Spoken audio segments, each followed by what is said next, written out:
देखिए, किताब का एसेंस जो है वो प्रीफेस में है।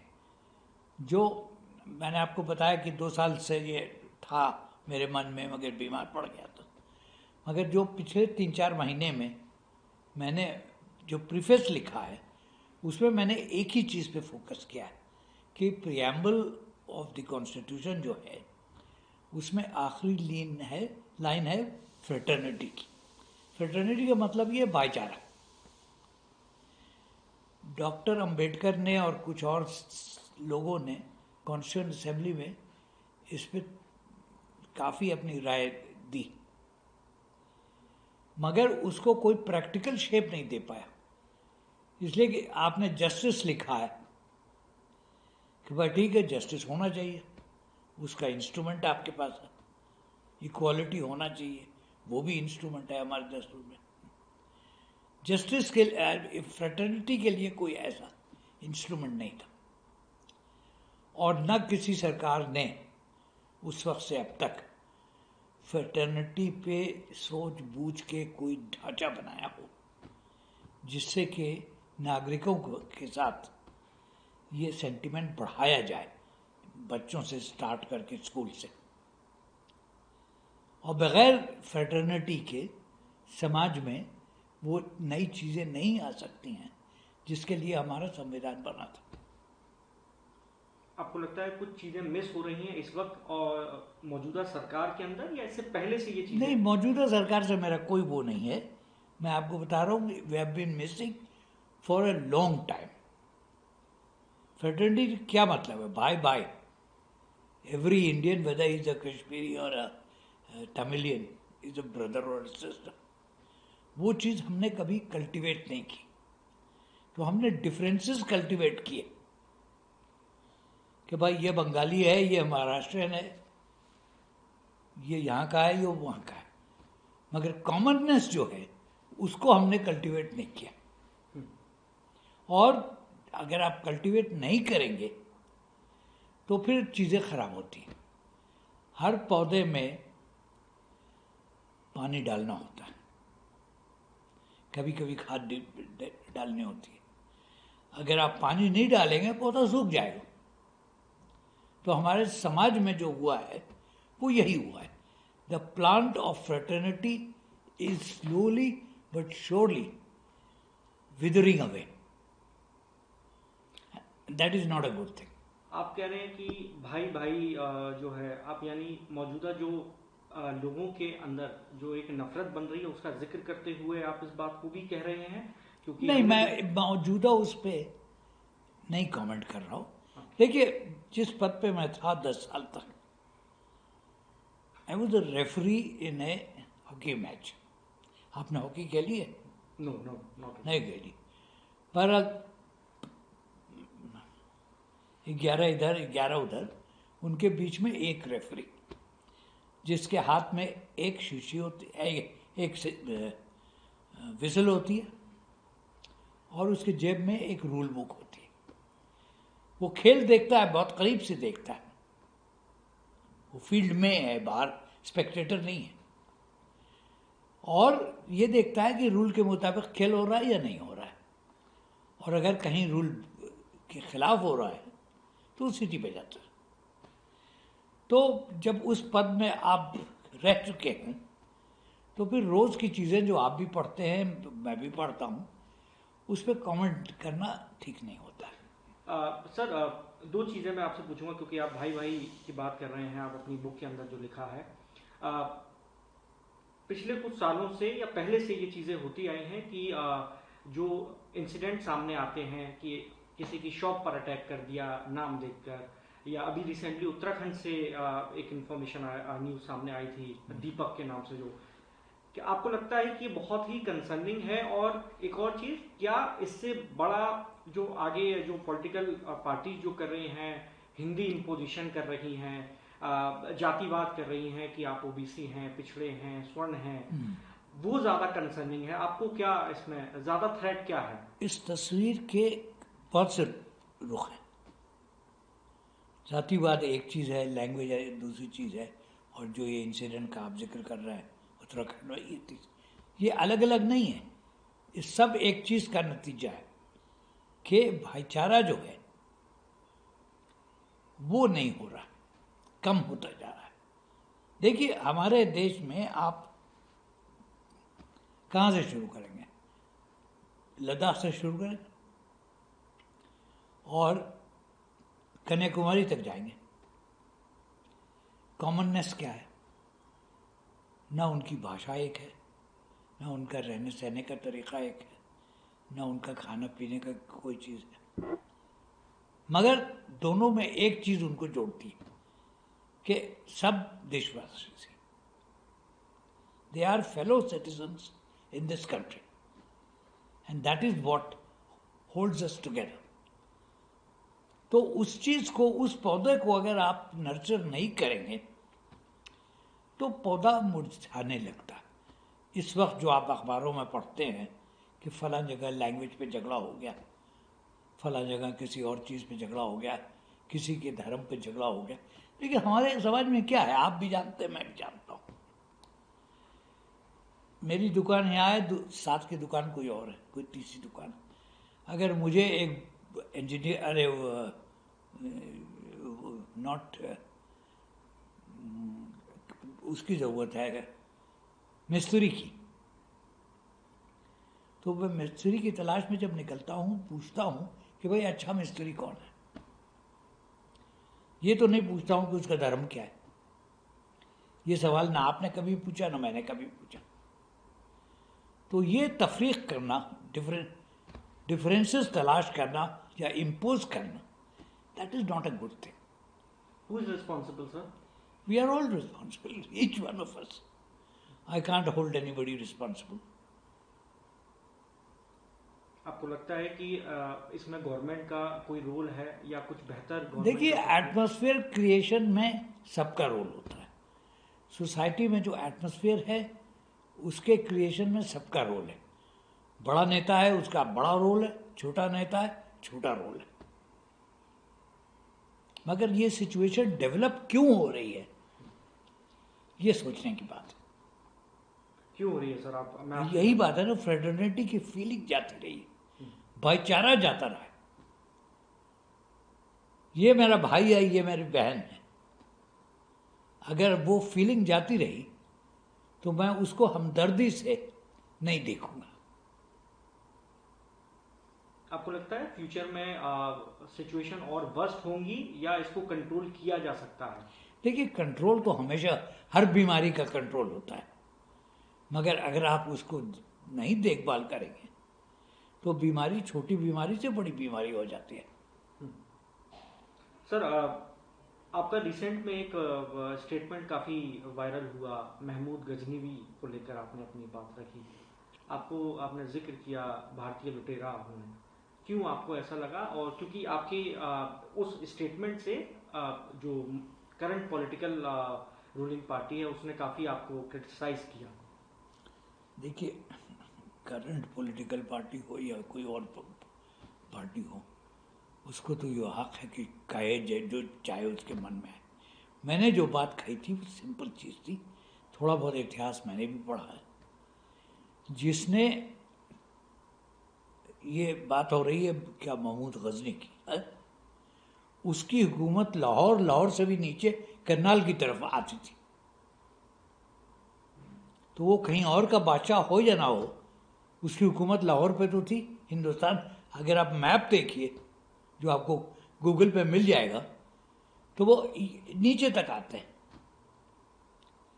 हमला उसने किया, लुटेरा था, बदमाश था, वो सब सही है, मगर उसमें उसकी जिनसियत और ये नेशनैलिटी नहीं आती है। वो लूटने आया था, बस खत्म, लूट के चला गया। उससे पहले भी आए थे, उसके बाद भी लूटने वाले आए, अपने देश में भी लूटने वाले हुए। कोई कहीं यहाँ का है, कोई वहाँ का है, कोई वहाँ का है, नाम नहीं लेना चाहता। एक दो नाम अगर आप लेना चाहते। नहीं भाई, जो राजा स्ट्रांग होता था वो पड़ोसियों पे हमला करता था। कोई लॉ तो नहीं था कि वो हमला करे, तो वो करता था इसलिए कि वो जानता था कि उस हमले से उसको फायदा है। तो उसके साथ जो गजनी आया था, वो नाम उसका गजनी हो, धर्म उसका कुछ भी हो, मगर काम जो उसने किया है वो लुटेरापन था। लूटने में उसका कोई वो नहीं था कि वो ये इस लाइन के इधर है, ये इस लाइन के उधर है। उस जमाने में आम फीलिंग जनता में ये होती थी कि मंदिरों में बहुत दौलत होती है। ठीक है, प्रैक्टिस थी, सोशल प्रैक्टिस थी, और वो उसी की तलाश में आया था। उसने लूटा, औरों ने भी लूटा, कि कम या बेश औरों ने भी लूटा, और मेरे स्टेटमेंट के पीछे कुछ और नहीं था। बट आपको जो क्रिटिसाइज किया गया, आपको लगता है गलत किया गया, या इतिहास को एक चेंज करने की कोशिश की जा रही है, ऐसा आपको लगता है? भाई देखिए, इतिहास ऐसी चीज है जो हो गई, सही या गलत, तो हम तो नहीं चेंज कर सकते। हम उसको मालूम कर सकते हैं या इग्नोर कर सकते हैं, ठीक है ना। तो किसी ने हमला किया, चंगेज खान आया, उसने आधी दुनिया अपने कंट्रोल में ले ली। उसके बाद भी आए, नादिर शाह आया और दिल्ली को फतह कर गया, जाके लाल किले में बैठ गया। तो वो चेंज तो नहीं कर सकता। बहुत बुरा काम किया उसने, हमारे लोगों को मारा, हुकूमत की लूटा, मगर हम उसको चेंज नहीं कर सकते। हम उसको रिमेंबर कर सकते हैं, रिकॉर्ड कर सकते हैं कि भाई ये देखिए फला आदमी आया था, उसने ये किया। सर, अमूमन ये जानकारी सामने आती है कि जो भाजपा सरकार है वो हिस्ट्री को लेकर अलग अलग स्टेट्स में जो है बातें कहती है कि हम ये चेंज करेंगे, हम मुगलों के बारे में अब बताएंगे कि किस तरह से। आप इस पर आपकी क्या राय है? देखिए, ये उनका पॉलिटिकल एजेंडा है, तो मैं उसको क्या करूं। मैंने न एजेंडा बनाया, न मैंने इम्प्लीमेंट किया। मैं नागरिक हूं, उसको देख रहा हूं, कहीं कहीं सैर भी रहा हूं। सह रहे हैं आप? भाई सभी समझ रहे हैं तो मैं भी हूं, हम आप में क्या फर्क, हम दोनों नागरिक हैं। आप किस तरह सह रहे हैं सर उसको? आप क्योंकि जिक्र कर रहे हैं इस बात का, आपको लगता है कि आपके साथ भी भाई मैं रोज अखबार पढ़ता हूँ, रोज टीवी प्रोग्राम देखता हूँ, और उसमें यही सब चीजें होती हैं। और क्या होता है, किसी को उसके धर्म पे मार दिया, किसी को उसकी लैंग्वेज पे मार दिया। कोई मद्रासी है तो बुरी चीज़ है, कोई बंगाली है तो बुरी चीज़ है, कोई पंजाबी है तो बुरी चीज़ है। तो ये अच्छी चीज़ें नहीं हैं, मगर अब समाज में लोगों का मूड बनता है ऐसा करने का। सर, आपने अभी अपनी बातों में कहा कि मैं रेफरी रहा और 11 टीम इधर 11 टीम इधर। उस वक्त जब आप रेफरी आप कर रहे थे, मैं बात कहूँ आप जब हाउस में थे, अब जो मौजूदा हालात हैं उस पर आप क्या कोई बात रखेंगे? आपको लगता है कि काफ़ी चेंजेस हुआ है जिस तरह से पार्लियामेंट के अंदर चीज़ें हो रही हैं? हाल ही में राहुल गांधी को बोलने नहीं दिया गया, ये कहकर कि वो एक जो किताब है वो अनपब्लिश्ड बुक का जिक्र कर रहे हैं। आप कैसे देखते हैं इस पूरे पार्लियामेंट के अंदर जो चीज़ें हो रही हैं, उस पर आपकी क्या राय है? देखिए, बड़ी सिंपल सी बात है। अगर आप अपने रिसेंट ईयर्स में हिस्ट्री पढ़िए तो आपको पता चलेगा कि पार्लियामेंट की सिटिंग एवरेज 90-100 पर डेज पर ईयर होती थी। अब 50-60 डेज होती है। इसका मतलब यह है कि parliament spends half the time on work it is supposed to do. Why is this so? अगर 50 दिन काम करेंगे तो 50 दिन का रिजल्ट उनको मिलेगा। वही हो रहा है अच्छा। तो पार्लियामेंट्री सिस्टम जो है हमने अपनाया, और बहुत हमने प्राइड के साथ कहा कि हमने ये सिस्टम अपनाया। हमारे यहाँ जब यूनिवर्सल सफरेज लिखी गई तो बहुत से यूरोप के देशों में नहीं थी ये, मगर उसको चलाने के लिए जो प्रीकंडीशंस थे वो हमने पूरे नहीं किए। इलेक्शन हमने जरूर करवाए, बिल्कुल सही है, अब भी करवाते हैं, मगर इलेक्शन के ऑर्गेनाइजेशन में जो टोटल मशीनरी होती है वो ढीली पड़ गई है। आप इलेक्शन कमीशन का जिक्र कर रहे हैं? सिर्फ इलेक्शन कमीशन नहीं, सरकार का इन टोटलिटी कर रहा हूं। भाई अगर मैं डिस्ट्रिक्ट ऑफिसर हूं कहीं पे, इलेक्शन होने वाला है, मुझसे कहा गया साहब ये करना है आपको, तो मैं उसको कर दूंगा। मैं उसमें ये नहीं देखूंगा कि ये गोरा है या काला है। अब ये चीज अनफॉर्चुनेटली हो रही है। आप कह रहे हैं एक पॉलिटिकल पार्टी को फायदा पहुंचाया जा रहा है। भाई दो खेल में दो पक्ष होते हैं कि नहीं, कम से कम दो पक्ष होते हैं। तो अगर एक तरफ आप झुकेंगे तो दूसरे को फायदा होगा। मैं न्यूट्रल हूं, बीच में खड़ा हूं। अगर इधर झुकूंगा तो नुकसान भी होगा एक को, दूसरे को फायदा होगा। उधर झुकूंगा तो वही चीज होगी। सर ओम बिरला साहब ने कहा, पार्लियामेंट क्योंकि चल रहा था इस बीच, कल उन्होंने कहा पीएम को राष्ट्रपति वोट ऑफ थैंक्स देना था। इस बीच पार्लियामेंट में प्रधानमंत्री नहीं पहुंच पाए। ओम बिरला साहब ने ये कहा कि मैंने उनसे रिक्वेस्ट किया क्योंकि अपोजिशन की कुछ महिला सांसद जो है वेल में आ गई थी और कुछ घटना हो सकती थी, अटैक कर सकते थे वो पीएम पर, इसलिए मैंने रिक्वेस्ट किया पीएम को कि वो ना आए, और वो नहीं आए मेरे रिक्वेस्ट पर। मुझे 2004 का वो कांग्रेस पार्टी की तरफ से एक वीडियो जारी किया गया जिसमें मनमोहन सिंह साहब खड़े हुए थे और उनके सामने प्रोटेस्ट कर रहे थे अपोजिशन। आप कैसे इसको देखते हैं? क्या वाकई में अब जो अपोजिशन पार्टी हैं वो इतने नाराज हैं कि वो अटैक कर सकते हैं पीएम पर? देखिए, मैंने जब वो खबर पढ़ी या टीवी पे सुनी तो मुझे बहुत ताज्जुब हुआ। Rules of the house are that the speaker और the chairman Rajya Sabha has absolute authority over the functioning of the house, this और दैट हाउस। पहले ये होता था कि जो सिक्योरिटी फोर्स थी पार्लियामेंट की, वो लोकसभा के कंट्रोल में या राज्यसभा के कंट्रोल में होती थी। अब कुछ सालों से उसको बदल के उन्होंने किसको सीआईएफ को किसको दे दिया है। तो कोई आप अगर जाएं या मैं अगर जाऊं पार्लियामेंट हाउस में तो दाखिल नहीं हो सकता हूं,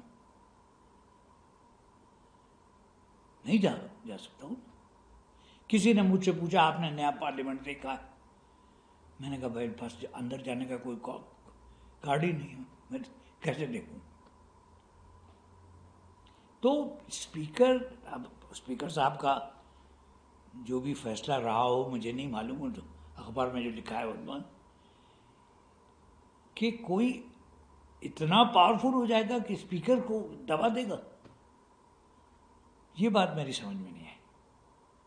हाउस में जो दाखिल होता है वो सिक्योरिटी कंट्रोल के बाद जाता है, और जो चीज स्पीकर या चेयरमैन के कंट्रोल में है उसके ऊपर कोई दो राय नहीं है।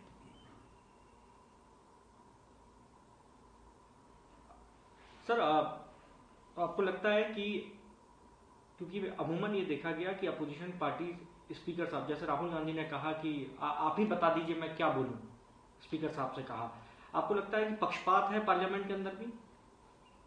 क्योंकि आपने बहुत करीब से देखा है, इसलिए मैं आपसे ये पूछ रहा हूं। भाई मैं आपको इसीलिए तो बता रहा हूं कि 10 साल में मेरे सामने कोई ऐसी बात नहीं हुई। टेंशन होता था और टेंशन को सोल्यूशन का भी तरीका था, दोनों पक्षों को बुला के खामोशी से बात कर लेते थे। न तुम्हारी चली न मेरी चली, कॉमन चीज चली। तो मेरे जमाने में तो ऐसी कोई चीज हुई नहीं। कभी कभी एजिटेशन होता था, लोग प्रोटेस्ट करते थे, ज्यादा से ज्यादा ये होता था कि हाउस एडजर्न कर दिया आपने 2 घंटे के लिए या आधे दिन के लिए या 1 दिन के लिए, उसके आगे कभी कुछ नहीं हुआ। मैं आपको एक किस्सा ही मुझे याद आता है। कोई डिबेट हो रहा था, उसमें एक फ्रंट लाइन पे बैठे हुए ऑपोजिशन के एक एमपी थे और वो भाषण दे रहे थे। तो उनके भाषण में ज़रा सा लैंग्वेज जो थी वो सख्त थी। तो मैंने उनसे कहा, उनको रोक के उनसे कहा कि देखिए, आप जो कर रहे हैं वो एक रूल एक्स को वायलेट करता है, और अगर आप यही कहेंगे तो मुझे फिर आपके खिलाफ एक्शन लेना पड़ेगा। इतना कहना काफ़ी था। उन्होंने अपना बस्ता उठाया और चले गए। तो देखिए, रूल्स बहुत हैं, रूल्स की कमी नहीं है, मगर रूल के लिए यह है कि कोई उसको ऑब्जर्व करे। भाई, आप मोटर चलाते हैं, ट्रैफिक लाइट पे आप नहीं पहुंचे, आप रेड लाइट पे निकल गए, तो चालान ही तो हो सकता है, वहां पर कोई बंदूक लेके मारेगा तो नहीं। That is it, it's as simple as that. It's like any other game in life. Sir, एक जिस तरह जगदीप धनखड़ साहब ने रिजाइन दिया, आपका उस पर क्या रहा है? क्योंकि अभी तक वो मुझे आज तक मालूम ही नहीं भाई हाँ। क्या हुआ। मुझे आज तक कुछ नहीं मालूम है, तो अखबार में भी नहीं पढ़ा, कुछ नहीं है। मैं एक चीज जानता हूं, देखिए, वो पद जो है उपराष्ट्रपति का, बहुत बड़ा पद, तो उससे रिजाइन करना कभी पहले तो नहीं हुआ है। एक ही सिचुएशन में हुआ है।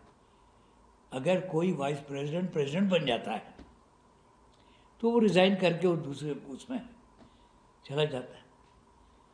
नहीं तो रिजाइन करे, इतने ऊंचे पद से कौन रिजाइन करता है?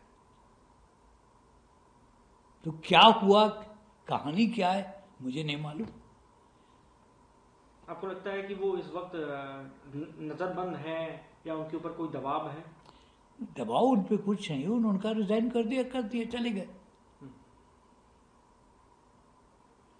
सर, आपने, क्योंकि इलेक्शन कमीशन की हम लोग बात कर रहे थे, जिस तरह से इलेक्शन कमिश्नर का अपॉइंटमेंट होता था, जो चेंजेस हुए, आपको लगता है कि उस चेंजेस के बाद एक पॉलिटिकल पार्टी अपने मन मुताबिक जो भी रूल करेगा, मैं बात करूं, क्या भाजपा अगर रूल कर रही है क्योंकि अभी, तो क्या उससे करंट पार्टी को इस वक्त फायदा है? और जो प्रोसेस चेंज हुआ है वो क्या चिंता की बात है?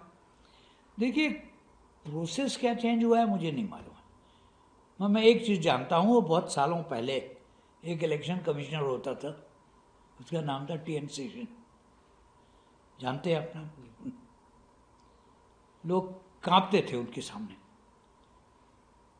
एक बार वो इलेक्शन कमिश्नर हो गए और ने ऑर्डर दिया कि इलेक्शन होगा, बिहार में होगा या बंगाल में होगा, कहीं भी होगा। फिर सेशन साहब was the Lord and master, फिर किसी और की नहीं चलती थी। तो देखिए, ये जितने पद हैं अपने कॉन्स्टिट्यूशन में, चाहे वो चीफ जस्टिस हो, चीफ इलेक्शन कमिश्नर हो, और भी दो चार ऐसे पद हैं, उसको कोई गुंजाइश होनी ही नहीं चाहिए कि कोई उसको इंस्ट्रक्शंस दे। उसको मालूम है उसे क्या करना है। SIR का प्रोसेस चल रहा है, अपोजिशन पार्टी देखिए, मैं एक चीज जानता हूं, अपने देश में सेंसस होता है बराबर, हर 10 साल पे होता है, मगर वो टाइम उसका केयरफुली सिलेक्ट किया जाता है। जैसे कि एक चीज कि भाई, सेंसस ऐसे वक्त नहीं होगा जब स्कूलों में इम्तहान हो रहे हो, सेंसस ऐसे वक्त नहीं होगा जबकि मौसम बहुत खराब होता है। तो हर चीज का वक्त होता है। अगर आपको वोटर लिस्ट रिवाइज करनी है, और करने की जरूरत होती है हमेशा, 10 लोग मर जाते हैं, तो 10 की जगह अगर 10 और नागरिक नहीं आए हैं तो उनकी लिस्ट जरूर बननी चाहिए, मगर उसको इलेक्शन से 2 दिन पहले क्यों करें? भाई देश में लोग एक जगह तो रहते नहीं है। कोई मजदूर है, बिहार में है, नौकरी के लिए बम्बई जाता है, तो उसका वोट मिला है नहीं मिला, किसी और ने इस्तेमाल कर लिया नहीं करा, ये सब चीज़ें आराम से होती हैं, जल्दी में नहीं होती हैं। अपोजिशन का आरोप है कि एक वर्ग का वोट काटने की कोशिश है एसआईआर के थ्रू, और ये भी आरोप है कि जो हम लोगों को वोट देते हैं, यानी जो विपक्ष को वोट देते हैं, उस पर भी अटैक है, और ये सीधे सीधे इसमें भाजपा जिम्मेदार है। अब भाई ये सब पॉलिटिकल डिटेल्स की बातें मैं नहीं जानता, because I am not in the political game. But क्योंकि वोट देने का अधिकार तो सबका है, आप भी वोट देते हैं सर। बिल्कुल देते हैं जी, मैं इसलिए आपसे पूछ रहा हूँ कि आपका भी एसआईआर हुआ होगा। हाँ। तो वो प्रक्रिया आपको ठीक लगी, या आपको लगता है कि अटैक किया जा रहा है? आप भी देखते होंगे अमूमन ये आरोप पॉलिटिकल पार्टीज खासतौर पे भाई वो सब पे नहीं होता है, किस पे करना है किस पे नहीं करना है सबको मालूम है कि भाई हूँ रिटायर्ड आदमी हूँ, एक जगह रहता हूँ, इसमें कोई सीक्रेट तो है नहीं। सर हाल ही में जिस तरह से प्रधानमंत्री और ट्रंप की दोस्ती, अमूमन इस बार का उदाहरण दिया जाता है, ये भी कहा जाता है कि बहुत अच्छे रिश्ते हैं, उसके बाद जिस तरह से जो ट्रंप की तरफ से जो चीज़ें दावे किए जा रहे हैं, चाहे वो ऑपरेशन सिंदूर हो, चाहे वेनेजुला से हम लोगों को तेल खरीदना है, यूएस ट्रेड डील है, आपकी इस पे क्या राय है? और फॉरेन पॉलिसी आपको लगता है कि ठीक वर्क नहीं कर रही है, क्योंकि आप रहे हैं इस सब? ऐसी बात नहीं है। देखिए हर राजा राजा होता है, उसका रहने सहने का, काम करने का, बोलने चालने का तरीका होता है, और सब ये जानते हैं, सारी दुनिया जानती है। मगर अगर कोई ज्यादा धांधली करना शुरू कर देता है तो फिर सब दुनिया में कहते हैं कि साहब ये गलत काम कर रहा है। तो देशों में जो संबंध होता है वो ठीक है, वो तो सब जगह हमेशा हुआ है, आज भी हुआ है, अम्पायर अशोक के ज़माने में भी हुआ है, अकबर बादशाह के ज़माने में भी हुआ है, आज भी हो रहा है।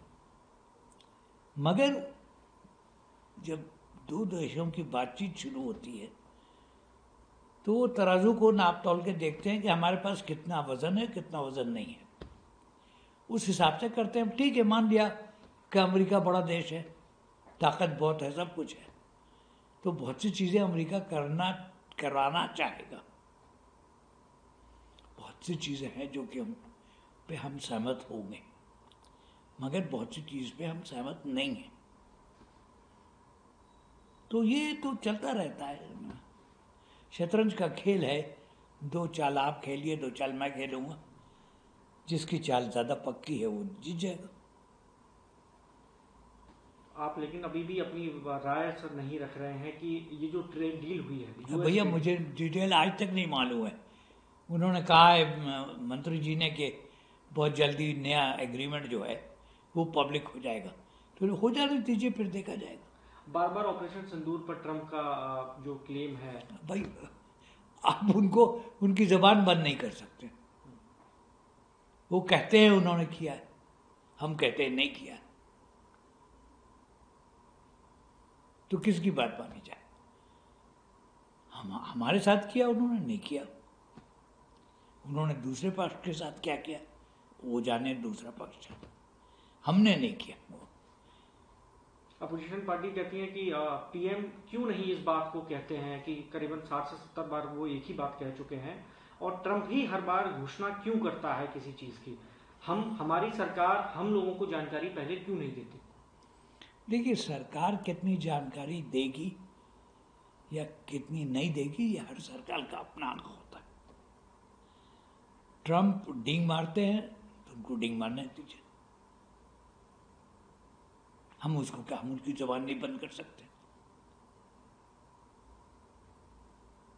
और जो पाकिस्तान के साथ हमारे रिश्ते हैं, बांग्लादेश के जो रिश्ते हैं, हम जो भारत के जो रिश्ते हैं ईरान के साथ, अभी हमने देखा चाबार पोर्ट में जो चीज़ें चल रही थी, अब उनमें थोड़ा सा रुकावट देखने को मिल रहा है।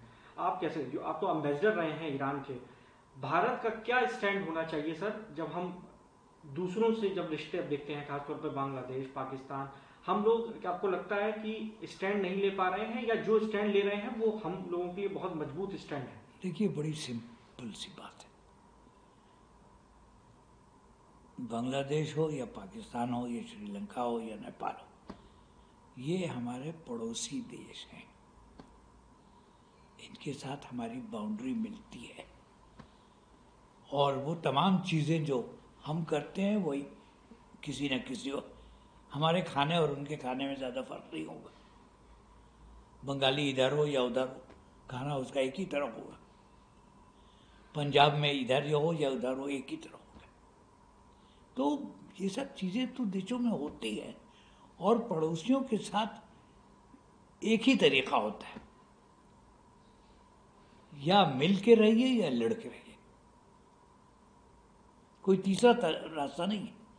अगर कोई देश बहुत दूर है, मेक्सिको यहाँ से बहुत दूर है, ठीक है, अगर हमारे संबंध है तो अच्छी बात है, अगर नहीं है तो उसको कोई नुकसान नहीं होता है। मगर बांग्लादेश के साथ, पाकिस्तान के साथ, श्रीलंका के साथ संबंध नहीं है तो इसका मतलब उनसे लड़ के रहे, ये तो नहीं मुमकिन है। तो पड़ोसियों के साथ रिलेशंस बिल्कुल दूसरे होते हैं। इसमें पार्टी का कोई रोल नहीं होता है कि ये पार्टी है तो दोस्ती होगी, वो पार्टी है तो दोस्ती नहीं होगी।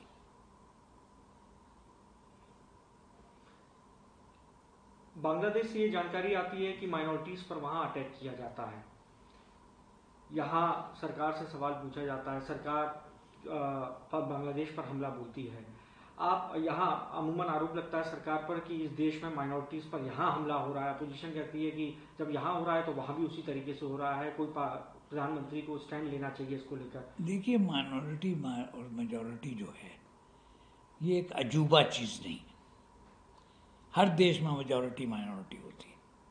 अमेरिका में भी मेजॉरिटी माइनॉरिटी है, उसका रंग दूसरा हो, उसका तरीका दूसरा हो, तो उसमें ज़्यादा वो एक्साइटमेंट की ज़रूरत नहीं है। अब कैसे सर ये रुकेगा, रुकना कैसे? भाई रुकेगा तो उनके अपने देश की पॉलिसी के मुताबिक होगा। कोई बाहर से डंडा चलाने तो नहीं आएगा, और ना उसको आने देना चाहिए। चाबार फोर्ट पर सर आपकी क्या राय है? हमारे हित में था, इसलिए हमने उसको शुरू किया था। कोई इसमें दो राय नहीं है। ईरान से संबंध हमारे बहुत पुराने हैं, आज के नहीं है। मगर वो चाबहार पोर्ट ऐसी चीज़ थी जो कि हमारे हित में था। अगर वो रास्ता खुल जाता है तो हमारे व्यापार को बहुत फायदा होगा उससे। लेकिन अब इस वक्त तो काफ़ी चाबार पोर्ट को लेकर कोई डेवलपमेंट जो आ रहा है वो आपको लगता है कि नेगेटिव में है भारत? देखिए, ये सब चीज़ें सरकारों में चलती रहती हैं। पोर्ट का प्रोजेक्ट एक दिन में तो बनता नहीं है, 5 साल लगता है, 10 साल लगता है। तो 10 साल में क्या रंग लेगा, क्या रुख लेगा, इसकी फिक्र किसको है, किसको? क्या फॉरेन पॉलिसी सर ठीक नहीं है भारत की? नहीं, बिल्कुल ठीक है। मैं कैसे कहूँ कि ठीक नहीं है ठीक। दुनिया में बड़ी हमारी इज्जत है। लेकिन ये बात तो कांग्रेस पार्टी मना करती है कि हम लोग रिश्ते हमारे बहुत ज़्यादा खराब हो रहे हैं, हम लोग कोई स्टैंड नहीं ले पा रहे हैं। देखिए, पॉलिटिकल पार्टीज का अपना एटीट्यूड होता है, समझिए साहब। अब बहुत सी चीज़ों पे आप कहें सीपीआई से पूछें कि भाई आपके रिश्ते अच्छे हैं या ख़राब हैं, रूस के साथ होएंगे ख़राब होने, इससे बेहतर होने चाहिए। तो ये सब पॉलिटिकल पार्टीज के पोस्चर्स होते हैं, आज हैं कल नहीं हैं, उसमें ज़्यादा वो नहीं है। आपको लगता है फॉरेन पॉलिसी जिस तरह से चल रही है वो बहुत ठीक है और इससे आगे हम लोगों को भविष्य में फ़ायदा मिलेगा? हमारी फॉरेन पॉलिसी आज से नहीं, शुरू से, पंडित जवाहरलाल नेहरू के ज़माने से वही। प्रधानमंत्री बदले हैं, पार्टीज भी बदली हैं, मगर पॉलिसी में चेंज नहीं आया। इसलिए कि सब समझते हैं कि हमारे हित में क्या है और क्या चीज़ हमारे हित में नहीं है। सर हाल ही में जम्मू कश्मीर से एक इंफॉर्मेशन आई थी, न्यूज़ आई थी वैष्णो देवी यूनिवर्सिटी को लेकर। आप क्योंकि अलीगढ़ यूनिवर्सिटी के चांसलर भी रहे, उस हैसियत से मैं आपसे सवाल पूछ रहा हूँ। अलीगढ़ मुस्लिम यूनिवर्सिटी हो, जामिया हो या वैष्णो देवी, वहाँ पर ये खबर आई कि जो नीट का एग्ज़ाम हुआ उसमें जो एक वर्ग है उसके बच्चे ज़्यादा थे, वहाँ पर प्रदर्शन हुआ और आज के हालात में उसको यूनिवर्सिटी को हॉल पे रखा गया। आप कैसे इस विवाद को देखते हो और क्या जो यूनिवर्सिटीज़ हैं, कॉलेज हैं, यहाँ पर जो मौजूदा हालात हैं, जो मौजूदा सोच है, क्या वो चिंताजनक है या ये इंडिविजुअली डिपेंड करता है? देखिए, हर यूनिवर्सिटी की पॉलिसी होती है और हर यूनिवर्सिटी की पॉलिसी सरकार की जो एजुकेशन पे पॉलिसी होती है उसके मुताबिक चलती है। अब उसके बाद एडमिशन के रूल्स क्या हैं वो हर यूनिवर्सिटी अपने बनाती है। एग्जामिनेशन के रूल्स क्या हैं हर यूनिवर्सिटी अपने वो बनाती है। तो उसमें बाहर से इंटरफेयर करने की कोई गुंजाइश होती नहीं है और होनी नहीं चाहिए। जो वैष्णो देवी में हुआ सर, अब मुझे डिटेल्स उसकी याद नहीं है तो मैं can't tell you that. Sir मैं एक दो पॉलिटिकल सवाल आपसे लेके पूछता हूँ। जिस तरह से इस देश में जो राजनीति हो रही है, चुनाव जो लड़े जा रहे हैं, कांग्रेस आरोप लगाती है भाजपा पर, पॉलिटिकल सिचुएशन आपको किस तरह से नजर आ रही है भारत देश की, और आपको लगता है कि ओवैसी साहब जो हैं वो गेन कर रहे हैं? भाई देखिए, इलेक्शन वही बात है हॉकी के खेल की। दो पक्ष अगर खेल रहे हैं तो एक दूसरे पे किसी तरह जैसे हावी होना चाहता है, तो हर इलेक्शन में ये बात होगी। जो भी पॉलिसीज हो, अगर वो एक ही उसके लिए लड़ रहे हैं तो एक जीतेगा एक हारेगा। रिक्वायरमेंट एक है कि खेल रूल के मुताबिक हो, उसका रिक्वायरमेंट पब्लिकली नोन हो और किसी के साथ धांधली ना हो। बस डेमोक्रेसी का यही मतलब है, और क्या है। लोकतंत्र खतरे की आरोप लगते हैं। भाई अगर वो ये नहीं हो रहा है तो लोकतंत्र खतरे में है। क्या इस सरकार में है?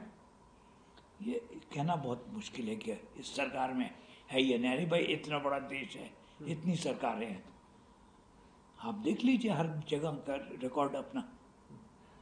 अगर सर आप तुलना करना चाहें यूपीए गवर्नमेंट और बीजेपी एनडीए गवर्नमेंट की, तो आप? ये मैं नहीं करता, ये मेरा काम नहीं है, मैं नहीं करूँगा। क्या कोई सुझाव मौजूदा पॉलिटिकल पार्टी को आप देना चाहेंगे? नहीं, मैं किसी पॉलिटिकल पार्टी का अव्वल तो मैं मेंबर नहीं हूँ, ना कभी मेंबर हुआ हूँ। दूसरे न वो मुझसे पूछते हैं राय के लिए, न मैं देता हूँ उनको।